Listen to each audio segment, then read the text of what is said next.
Now on CoastTV News. Milton without power. How many people Delmarva Power says were affected? Fireworks shot into a crowd and shots fired in the early morning hours. Ocean City Police releasing details about a busy 4th of July night. A special elect just 1 month away, and among voters in the 20th District will elect Stell Parker Selby's replacement. And we've seen some picture-perfect conditions this holiday weekend. We're going to continue the sunny theme tomorrow, but we're going to amp up the humidity, and that's going to set off a tropical-like stretch of humidity and shower and storm chances. We'll break down the threats coming up. This is CoastTV News at 11. Good evening, I'm Brandon Ferguson. Welcome to CoastTV News at 11. We begin tonight with a early morning shooting. Ocean City Police say they are investigating a shooting that happened just before 1 a.m. this morning. According to police, the shooting happened at the intersection of the 28th Street and Philadelphia Avenue. Police say they found an 18-year-old man with a gunshot wound to his arm. He was taken to a hospital with non-life-threatening injuries, and police say the man that was shot is not cooperating as this investigation continues. Just after dark tonight in Milton, the town got even more dark. Around 9 p.m., there were several power outages in the area. At the peak of the outages, over 2,500 people were affected, according to Delmarva Power. The company says the cause is under evaluation and the power should be back on fully by 2 a.m. tomorrow morning. And as you can see here, although that didn't stop some locals from enjoying the holiday weekend, and now the power is back on for most of the town.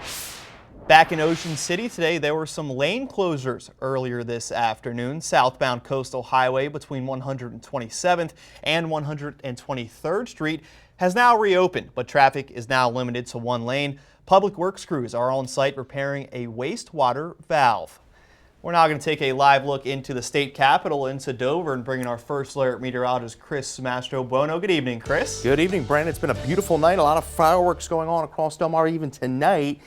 We started the day in Salisbury, 59 degrees, high at 87 in Salisbury, 87 Georgetown, 80 degrees in Ocean City. It's been a gorgeous night. We're at 66 right now in Salisbury, and it's been a rather comfortable evening as well with those tolerable humidity levels. You can see temperatures at the coast a bit milder, 75 Rehoboth. We're at 71 in Milton, 69 in Bridgeville, but these humidity levels are going to be on the rise as we head into our Sunday. You can see the humidity took that nosedive Thursday, Friday, but look at next week. We are going to be in that very humid to tropical range as we get those dew points in the 70s by tomorrow through next week.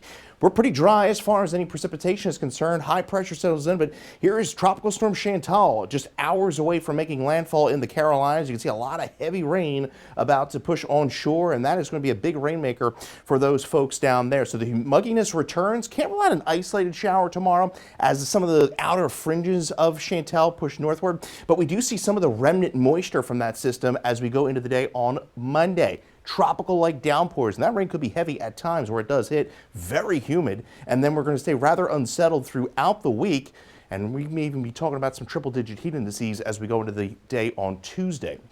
Tomorrow, 88 in Dewey, 87 in Lewis, 83 in Rehoboth. Another beautiful day on the beach. Seas 1 to 2 feet and low risk of rip currents. We'll talk more about those tropical downpours to start the week in that full 7-day forecast. Brandon. Thank you, Chris. Ocean City Police arrested one person last night after fireworks were shot into a crowd on the boardwalk. Some witnesses reported shots fired, but police later confirmed that it was fireworks that was shot into the crowd. There were no firearms involved and no gun-related injuries. In Bethany Beach, a similar fireworks situation played out. Police are looking for a young man they say shot fireworks at people. The photo you saw shows the explosion on the top left of your screen on the beach. Police say the man pictured here aimed fireworks at people, then fired a mortar-style firework into a group on the beach, hitting people. Officers say this body camera image shows the suspect who got away. Gun violence was seen in cities across the country during the 4th of July holiday yesterday, even as new data shows crime is dropping nationwide. NBC News' Shaquille Brewster has the latest. Deadly gun violence tonight interrupting holiday weekend celebrations. Two boys, just 15 and 16 years old, were killed in a downtown Indianapolis shooting early this morning. 5 others were injured. We should all be shaken by what occurred. Police say shots rang out as hundreds of teens were out past midnight without parental supervision. We are not your children's keepers. You are. And parents and guardians have got to step up. In San Francisco overnight, 5 people were shot, one of them killed, while police say at least 8 were struck at a Philadelphia bar. It comes as crime across the country has dropped significantly in the first half of this year. Compared to this point in 2024, homicides are down 46% in Seattle, 37% in Chicago, and have fallen 35% in San Francisco. What we're seeing now is actually just a continuation of a trend since about 2023. And everything supporting that the rates are dropping by large numbers. Even as this weekend shows, there's more work to do. Shaquille Brewster, NBC News, Chicago. Back here on Delmarva, the upcoming District 20 special election comes after Representative Stella Parker Selby resigned following her long-term absence due to health issues.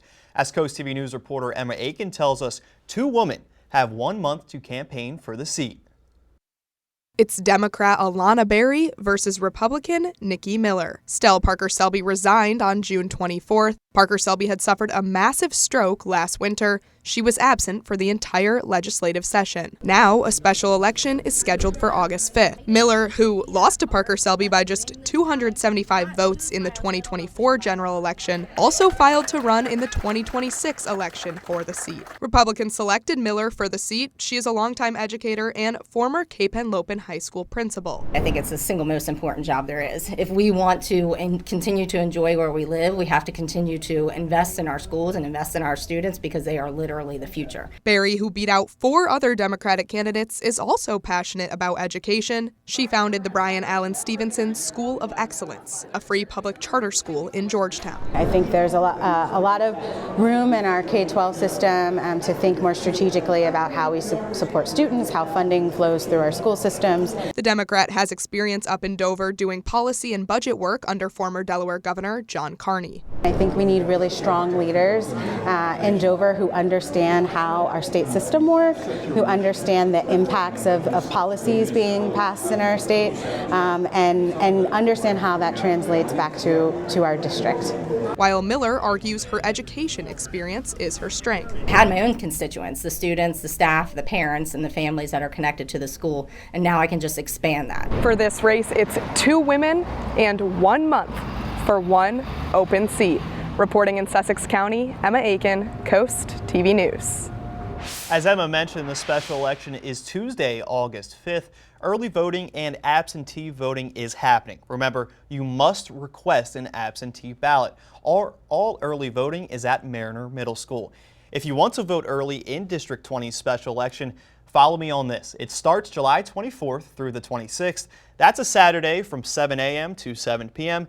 and there is no voting on Sunday the 27th. Monday the 28th and Tuesday the 29th are the same hours, 7 to 7. Then July 30th through August 3rd, that is a Sunday, and voting is from 11 a.m. to 7 p.m. Again, all of this at Mariner Middle School. For more on the candidates and a list of where to find your polling place for District 20 on Election Day itself, head to coasttv.com. In Rehoboth Beach, we now know just how much bacteria was in the ocean at the nation's summer capital. An advisory was in place after elevated levels of bacteria were found. According to DENREC data, there were 10,462 colony-forming units of bacteria per 100 milliliters. For comparison, a few days earlier, it was 5, and yesterday, it went down to 81. This usually happens after heavy rain washes that bacteria into the water, but the city says very few people got sick from this. A heads up for drivers near Milton, Webb Road will be closed between Gravel Hill Road and Shingle Point Road next week. DelDOT says crews will be working on underground utility lines tied to the Four Winds Farm development. The closure starts this upcoming Monday, July 14th at 7 a.m. and runs through Friday the 18th. Now to national news. President Trump is spending the weekend at his New Jersey golf club the day after signing his massive tax and spending bill into law. The bill and its priorities are setting the stage for the political fight ahead. NBC's Yamishi Alcindor is traveling with the president. Tonight, on the heels of President Trump signing his massive domestic policy bill into law, his former close ally, Elon Musk, announcing the formation of a new political party. Musk, the world's richest person, taking to his social media site X to say, "We live in a one-party system, not a democracy. Today, the America Party is formed to give you back your freedom." Musk, who was President Trump's top campaign donor, has been feuding with the president over the so-called One Big Beautiful Bill, which the nonpartisan Congressional Budget Office says will add more than $3 trillion to the national debt over the next 10 years. Musk has referred to the legislation as a debt slavery bill and had been teasing a new political party for days. The Tesla CEO did not respond to questions from NBC News seeking clarity about today's announcement. The stock market's at an all-time high. For his part, President Trump has been celebrating the bill. The legislation extends the tax cuts from his first term, reduces taxes on tips and overtime pay, and provides funds for his immigration priorities. It also makes some of the biggest cuts in history to social safety net programs like Medicaid and food assistance. In Missouri, Kimberly Gallagher is worried about how the bill's new work requirements could affect her and her son's access to Medicaid. Her son Daniel has a rare genetic disorder and autism, and she is his primary caregiver. Medicaid is in every facet of our life. It's not just medical, it's financial, it's care. And to lose any of those parts would drastically change our lives. Staying in presidential news, the temporary pause on tariffs is set to expire next week on July 9th, which could increase costs for both businesses and consumers. President Trump said it's been harder than expected to make trade deals with foreign governments, and although the Trump administration recently indicated the deadline may be pushed back. Elon Musk said today he is forming a new political party. The tech billionaire threatened to create the America Party if Congress passed and President Donald Trump signed into law his signature domestic policy bill. Musk once again criticized the legislation, saying the new law will bankrupt the country with wasteful spending. Musk said his new party will give people back their freedom since he believes the country is currently operating as a one-party system and not a democracy. It is unclear steps that Musk must take to form this new political party. Well, we've had some really good beach days. We're going to continue it into our Sunday. Highs 83 to 88, very high UV index. Ocean water very warm as well. Low risk of rip currents. Can't rely on an isolated storm, but we have plenty more stormy weather in the forecast. We'll talk about it in minutes. From storm damages to surprises, we have your week in review after this. Don't go anywhere. We'll be back in just 60 seconds. The first week of July was off to a busy start here on Delmarva. Madeline Overturf has a look at our week in review.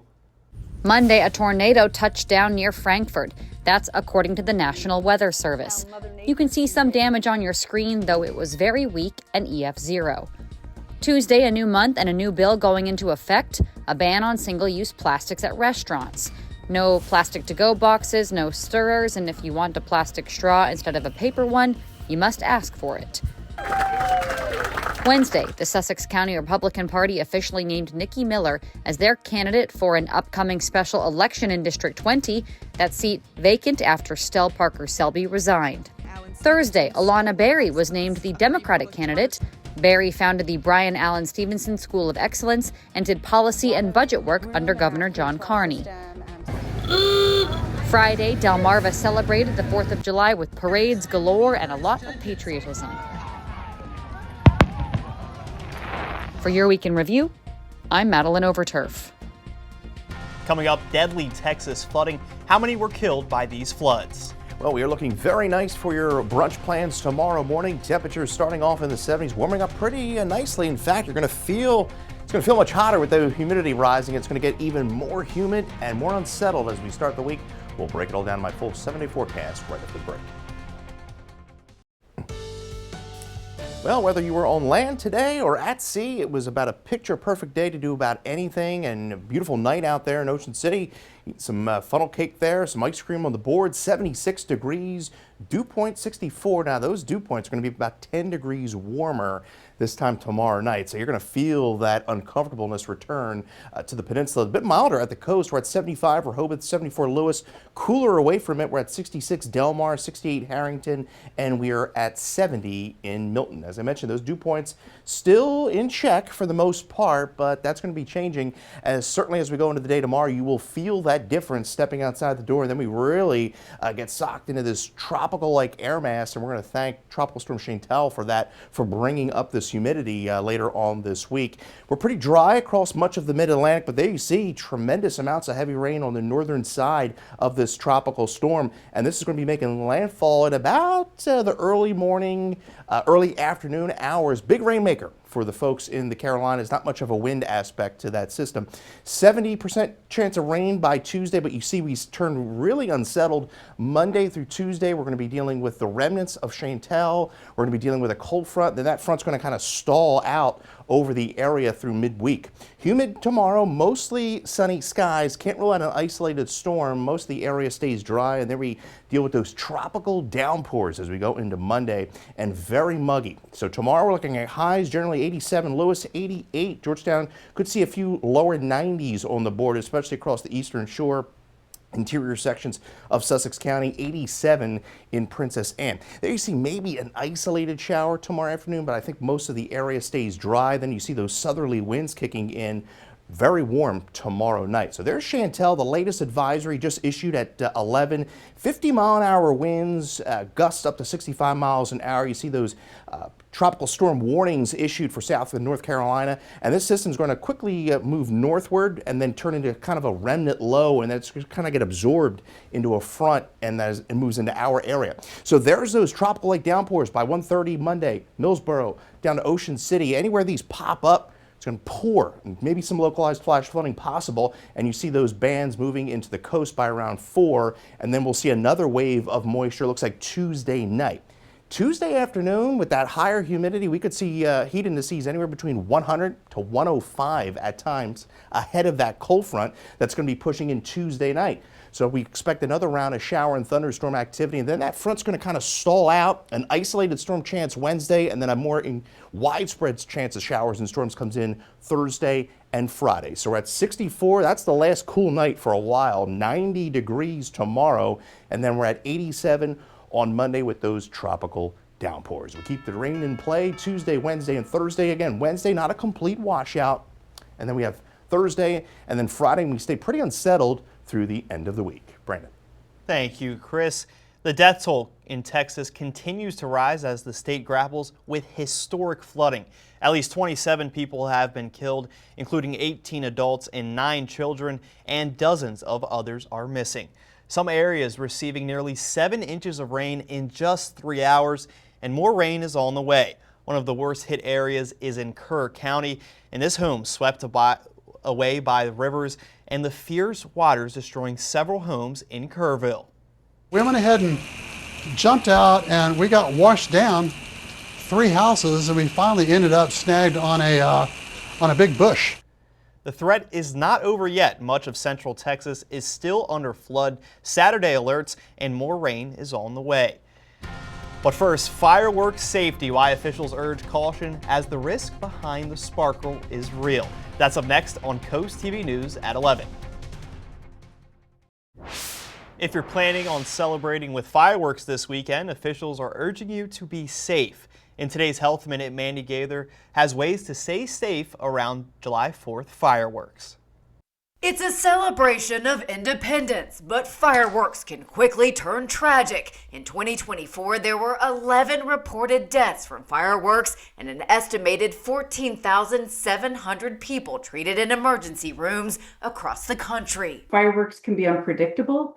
They can be really dangerous. Tracy Fox with the American Red Cross says the first key to staying safe is always following the fireworks instructions on the packaging and set them off in a clear area away from people, vehicles, and structures. She says to allow only one person to set off the fireworks at a time, and it's important for that person to be wearing eye protection. And then perhaps most importantly, make sure you've got a supply of water around, whether it's a few buckets or a garden hose. Make sure you've got some sort of water supply just in case things go wrong. Fox says if there's a dud, never try to relight or pick up fireworks that haven't ignited properly. Douse it with some water and go on to the next one to keep everybody safe. Never allow young children to play with or light fireworks, and Fox says that includes sparklers, which burn at temperatures of about 2,000 degrees Fahrenheit, hot enough to melt some metals. Last year, sparklers were linked to an estimated 1,700 emergency room visits. A fun way to incorporate them is have glow sticks, have noisemakers, even silly string, something like that where the younger kids can still feel like they're participating. For Health Minute, I'm Mandy Gaither. After the break here on Coast TV News at 11, as we take a live look into Ocean City, we have a final check on your forecast. Chris, get ready. McDonald's is rolling out a new menu item that might prove variety is the spice of life. Starting on Tuesday, the fast food restaurant is releasing a new breakfast choice, the Spicy McMuffin.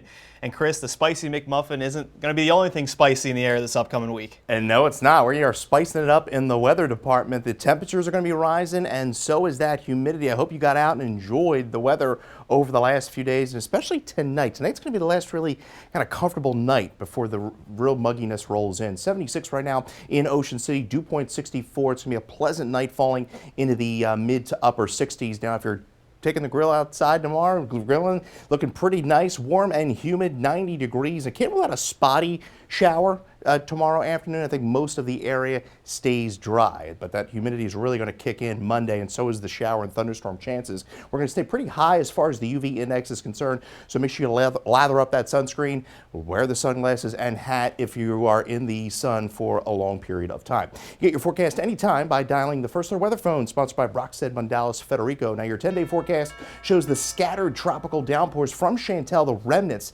Kind of a low impact event here, but again, those tropical downpours throughout the day on Monday could potentially see some localized flash flooding concerns. Tuesday, we have a cold front coming through, could see some triple-digit heat indices as we go into the day on Tuesday, but overall, a very tropical-like, unsettled week, Brandon, so keep that umbrella handy throughout the week. Thank you, Chris. We'll keep an eye on Tropical Storm Chantal and those new Spicy McMuffins. Thanks for joining us here for Coast TV News at 11. For more news and local weather, download our Coast TV News app. Saturday Night Live starts right now. Have a great night.